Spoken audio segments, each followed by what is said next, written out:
महाभारत। ये कथा है उस युद्ध की जहां हर एक शत्रु क्रुद्ध था पाप ही सर्वत्र सब में, बस धर्म ही एक शुद्ध था, बस धर्म ही एक शुद्ध था। नमस्कार। जय श्री श्याम, जय श्री श्याम, जय श्री श्याम। कथा व्यथा यूट्यूब चैनल में आपका हार्दिक स्वागत है। इस चैनल की इस कड़ी में आप सुन रहे हैं महाभारत सार संक्षिप्त में। इस कड़ी में, पिछली कड़ी में आपने सुना किस प्रकार से दुर्योधन जमीन देने के लिए, हिस्सा देने के लिए मना कर देता है। भगवान जाते हैं, भगवान का भी अपमान करने लगता है। भगवान विराट रूप दिखाते हैं, विदुर के यहाँ जाते हैं, विदुर के यहाँ भोजन करते हैं विदुरानी के हाथ से, और इसके बाद युद्ध होना तय हो जाता है। इस कड़ी में आप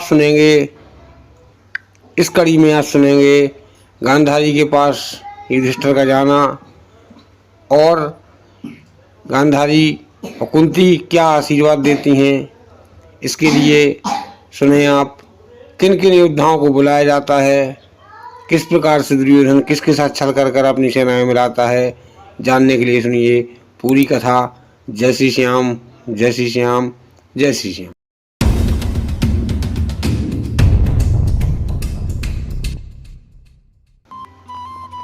जब युद्ध होना तय हो जाता है तो समस्त रिश्तेदार नातेदारों के लिए, जो पहचान के राजा होते हैं, मित्र राजा होते हैं, उनके लिए निमंत्रण पत्रिकाएं लिखी जाती हैं।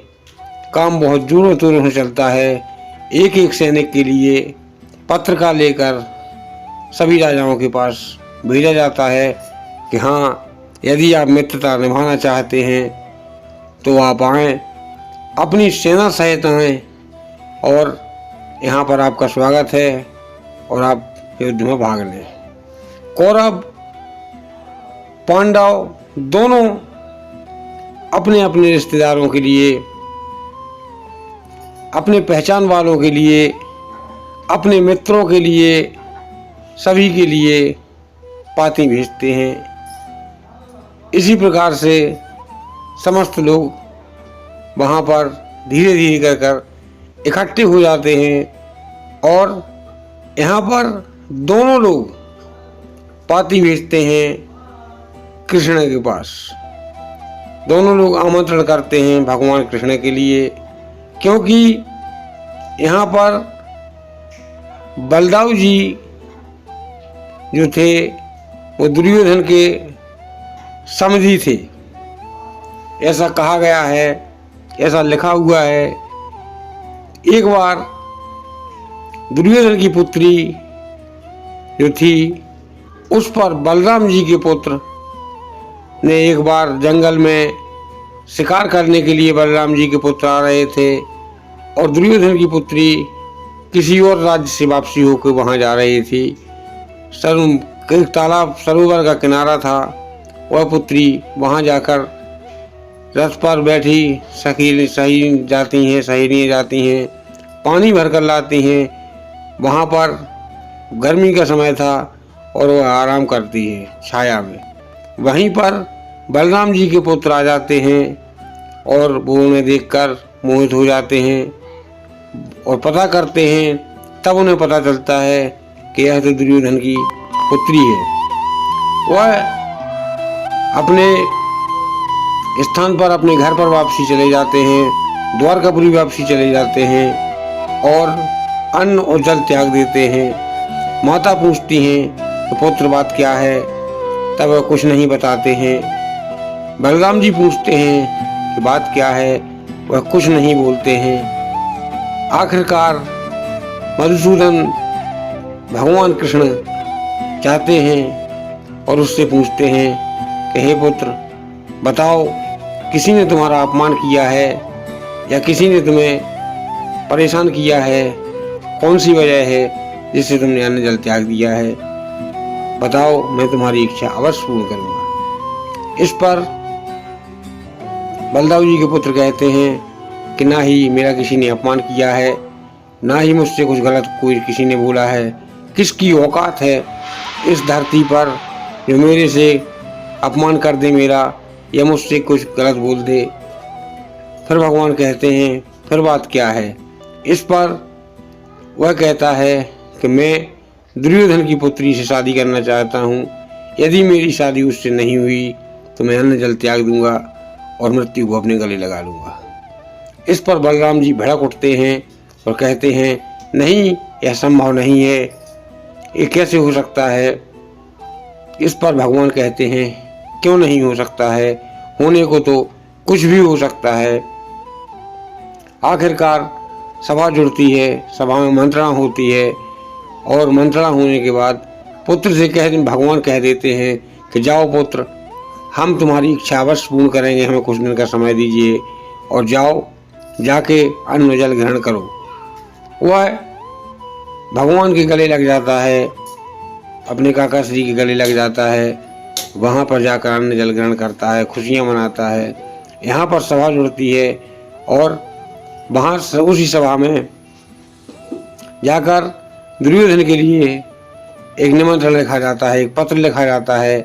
उस पत्र में कहा जाता है कि हम बारात देकर आ रहे हैं, इसे शोधन समझो और तुम अपनी पुत्री का जो संबंध पंडित से निकलवा कर जो मुहूर्त निकले वो मुहूर्त हमारे दूत के हाथ भेज दो और मैं बारात लाने के लिए तैयार हूँ। इस पर जब संदेशवाहक दुर्योधन के पास जाता है, भरी सभा में पहुँचता है, सभा लोग जुड़ती है, उस समय पर संदेशवाहक पहुँचता है और मथुरा वहाँ द्वारकापुरी का संदेशवाहक होता है। इस पर वह कहता है कि मैं द्वारकापुरी से आया हूँ। धृतराज पितामह भीष्म समस्त सभागणों को नमन करता है, प्रणाम करता है और कहता है कि मुझे भगवान कृष्ण ने भेजा है।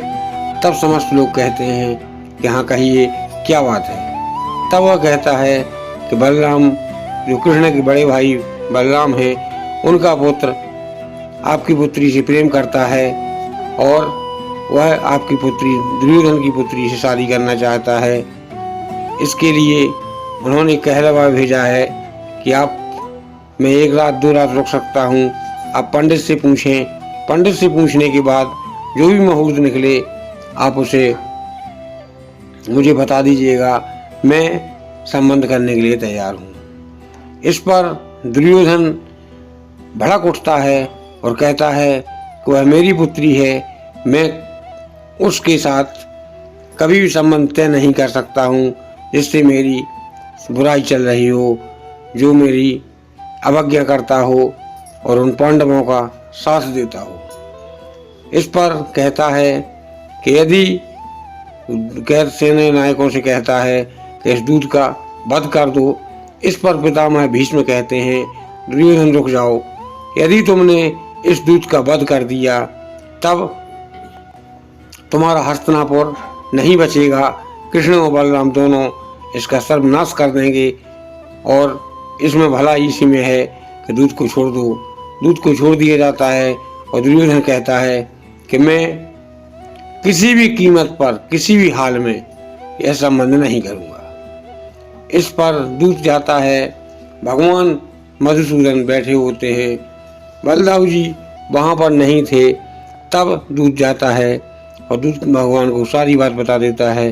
भगवान कहते हैं ठीक है जाओ, यदि तुम्हें रास्ते में बलराम जी मिल जाएं, दाऊ भैया मिल जाएं, तो उनसे कहना कि मैंने कन्हैया के लिए सब कुछ बता दिया है, नहीं मुझे सब कुछ बता दिया है, उनसे तुम कुछ मत कहना।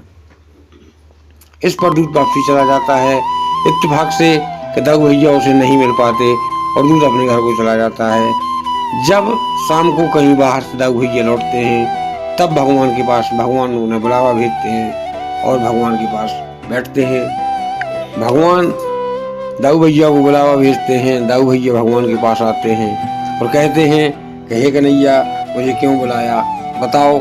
इस पर कहते हैं दाऊ भैया बैठो, आराम से बैठो, मैं तुमसे कुछ बात करना चाहता हूँ। इस पर दाऊ भैया कहते हैं कहिए। तब वह कहते हैं कि दाऊ भैया दुर्योधन ने मना कर दिया है, अब क्या किया जाए। इस पर बलराम जी कहते हैं कि यह संभव है, क्या तुमने मेरे पुत्र के लिए हाँ भरी है, अब तुम जानो तुम्हारा काम जाने। इस पर भगवान कहते हैं दुर्योधन हठी है, मैं उसे नहीं मना सकता हूँ, अब क्या किया जाए। अब तो कोई और विकल्प नहीं है, अपने पुत्र से कह दो कि वह उसे भूल जाए। इस पर दाऊ भैया को क्रोध आ जाता है और कहते हैं कि वह भूलेगा नहीं, पुत्री की शादी उसी के साथ होगी, अच्छी नहीं होगी, बुरी होगी। दुर्योधन स्वयं ही अपनी पुत्री को लेकर यहाँ आएगा और शादी करेगा। इतनी बात कहकर बलदाऊ जी वहाँ से अपने सारथी को कहते हैं रथ तैयार किया जाए और वहाँ से चल देते हैं। जब हस्तिनापुर वालों को पता चलता है कि बलदाऊ जी आ रहे हैं, तब दुर्योधन कहता है कोई भी स्वागत के लिए नहीं जाएगा। तब बलदाऊ जी आते हैं और बाहर से ही आवाज लगाते हैं, ललकारते हैं कि दुर्योधन तुम बाहर निकलो। दुर्योधन बाहर निकलता है और बलदाऊ जी कहते हैं कि हे दुर्योधन सुनो, एक हिसाब से मैं तुम्हारा गुरु हूँ और गुरु के नाते या रिश्ते के नाते मैं तुम्हारा संबंधी हूँ, पहले से ही संबंधी हूँ, क्योंकि कुंती मेरी बुआ है और मेरा पुत्र तुम्हारी पुत्री से प्रेम करता है और तुम उसकी शादी मेरे पुत्र के साथ कर दो। इस पर दुर्योधन कहता है कि अगर आप मेरे गुरुजी हैं तो मैं आपको प्रणाम करता हूँ, लेकिन यदि आप मेरी माता कुंती के संबंधी हैं, कुंती के भतीजे हैं, तब भी मैं आपका सम्मान करता हूँ। आइए बैठिए, लेकिन यदि आप मेरी पुत्री के लिए अपने पुत्र का रिश्ता लेकर आए हैं तब मैं वह रिश्ता नहीं करूँगा, चाहे मुझे आपसे युद्ध ही करना पड़े, चाहे मेरे प्राण रहें या जाएं, लेकिन मैं युद्ध करने के लिए मरने के लिए तैयार हूँ, लेकिन पुत्री आपके पुत्र को नहीं दूंगा। इस पर उग्र भाषा में दुर्योधन वार्तालाप करता है। बलदाऊ जी को सहन नहीं होता है और बलदाऊ जी उसे मारने के लिए दौड़ते हैं।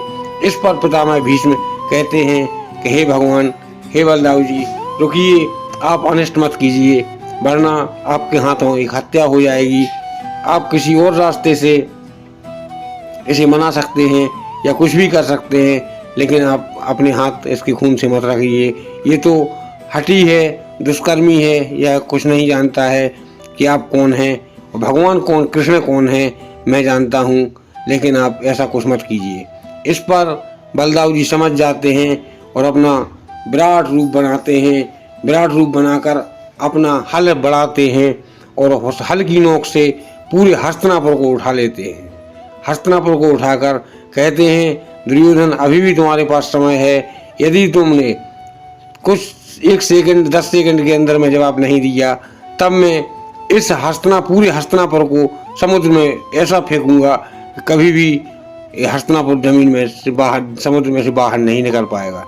इस पर दुर्योधन प्रणाम करता है और कहता है कि हे गुरुदेव, हे भाई रुकिए, हे समधी जी रुकिए, मैं अपनी पुत्री आपके लिए देने को तैयार हूँ, वरना आप तो युद्ध किए बिना ही पूरे हस्तिनापुर के महल को, धरती को उठाकर समुद्र में डुबा देंगे। तब बलदाऊ जी कहते हैं कि दुर्योधन ठीक है, हस्तिनापुर को यथास्थान रख देते हैं, अपना छूटा रूप करते हैं, रथ पर आरूढ़ होते हैं और कहते हैं कि दुर्योधन मैं तुम्हें 15 दिन का समय देता हूँ, 15 दिन के बाद तुम अपनी पुत्री को लेकर हमारे द्वारकापुरी आओगे और वहीं इन दोनों का पाणी ग्रह संस्कार होता है। दुर्योधन की हालत हो जाती है कि मरता क्या न करता।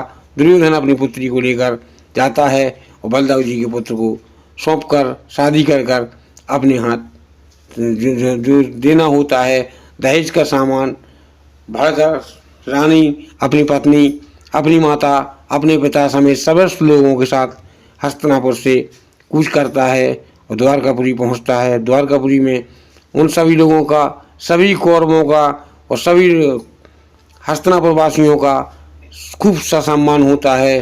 दुर्योधन की पुत्री से बलदाऊ के पुत्र का विवाह होता है। विवाह होने के उपरांत दुर्योधन कुछ समय वहाँ रुकता है, इसके बाद वहाँ से वापसी आ जाता है। इस प्रकार से जब निमंत्रण वहाँ पर पहुँचता है तब वह बलदाऊ जी भगवान के पास आते हैं और कहते हैं कि हे भगवान, हे कन्हैया, अब तुम बताओ क्या किया जाए। एक रिश्ते से मैं दुर्योधन का समधी हूँ, यदि मैं दुर्योधन की तरफ से लड़ूंगा और तुम पांडवों की तरफ से लड़ोगे तब तो हमारा जीना बेकार है। अब आप बताओ, तुम बताओ कि मैं क्या करूँ। तब भगवान कहते हैं कि मैं बड़े भाई को कैसे आदेश दूँ, आप जो करना हो आप कीजिए। फिर भी बलदाऊ जी कहते हैं कि मैं बड़ा भाई नहीं, मैं तुमसे सलाह मांग रहा हूँ, एक मित्र के नाते तुम मुझे सलाह दे सकते हो कि मुझे क्या करना चाहिए। तब भगवान कहते हैं कि हे दाऊ भैया, आप तो अभी सलाह मांग रहे हैं मित्र बनकर, लेकिन उस दिन आपकी अकड़ कहाँ गई थी जिस दिन आप कह रहे थे कि मैं तो काशी की यात्रा करने, चारों धाम की यात्रा करने जाऊँगा, तुम मुझे रोक सकते हो तब लोगों। उस दिन बलदाऊ जी भगवान की भाषा समझ जाते हैं और भगवान से कहते हैं कि हे कन्हैया, इस युद्ध का हाल तुम जानो, तुम्हारा काम जाने, मुझे तुमने मार्गदर्शन दिया, इसके लिए धन्यवाद। और बलदाऊ जी चारों धाम की यात्रा करने के लिए निकल जाते हैं। इसी प्रकार से कृष्ण अर्जुन और पांडवों के साथ आ जाते हैं और बलदाऊ किसी के साथ नहीं आते हैं। ये हुआ। अब आते हैं वहाँ पर कि दुर्योधन ने जो पांडवों के दो मामा थे, एक कुंती के भाई थे और एक माद्री के भाई थे। जो माद्री के भाई थे वो सल्लनरेश कहलाते थे और वहाँ से जब उन्हें पाती मिली कि हमारे पुत्र, हमारे भांजे का युद्ध होने वाला है गृह युद्ध घर में, तब वह वहाँ से चल देते हैं। चलने के बाद जैसे ही रास्ते में आते हैं दुर्योधन, मामा शकुनी, कर्ण, विकर्ण, जो समस्त कौरव होते हैं, यह उन्हें पता चल जाता है कि मामा सल ला रहे हैं। उन्हें रास्ते में रोककर उनका भरपूर कैंप लगाकर भरपूर स्वागत किया जाता है। हर 10 किलोमीटर 15-20 किलोमीटर के बाद जहाँ सुबह से चलते हैं शाम होती है तब दुर्योधन के पहरेदार ही उन्हें उनके जल पान खाने पीने सारी व्यवस्था करते हैं। धीरे धीरे होते करते 10 या 15 दिन में वह दुर्योधन के कैंप में वहाँ पर कुरुक्षेत्र के मैदान में आ जाते हैं। इस पर उस कैंप में पहले मामा शकुनी आते हैं। मामा शकुनी अपने बड़े भाई को प्रणाम करते हैं और कहते हैं सल्लनरेश प्रणाम। तब सल्लनरेश कहते हैं, इसके बाद कहते हैं आप यहाँ क्या कर रहे हैं, ये तो पांडवों का शिविर है। तब मामा शकुनी कहते हैं कि भाई क्यों बदनाम करते हो, यह शिविर पांडवों का नहीं है, यह तो हमारे भांजे दुर्योधन का है। और आपको रास्ते में 15 दिन तक जितने भी शिविर मिले समस्त शिविरों में समस्त शिविर हमारे भांजे ने ही लगवाए थे और आपने उन सब में भोजन किया। अब तो आपको हमारी ओर से लड़ना होगा। इस पर मामा सल कहते हैं, नहीं, मैं आपकी ओर से नहीं लड़ सकता हूँ। तब मामा शकुनी कहते हैं कि हे भाई, ऐसा नहीं होता है, एक कुत्ता भी रोटी की भजाता है, आप कैसे नहीं भजाएंगे? यदि नहीं भजाएंगे तब आप इंसान कहलाने के लायक नहीं है और बेइज्जती महसूस करने लगते हैं। इस पर दुर्योधन आ जाता है और दुर्योधन कहता है कि हे मामा श्री, आप ऐसा मत कहिए, यह हमारे मामा हैं, यदि उन्हें पांडवों की तरफ से लड़ना है तब वह लड़ सकते हैं। रही बात खाने की, पीने की, सम्मान देने की, तो वह हमारे भी मामा हैं। जिस प्रकार से मामा शकुनी आप हैं, यह हमारे मामा हैं, इसी प्रकार से मामा सल भी हमारे मामा हैं, हमें कोई ऐतराज नहीं है।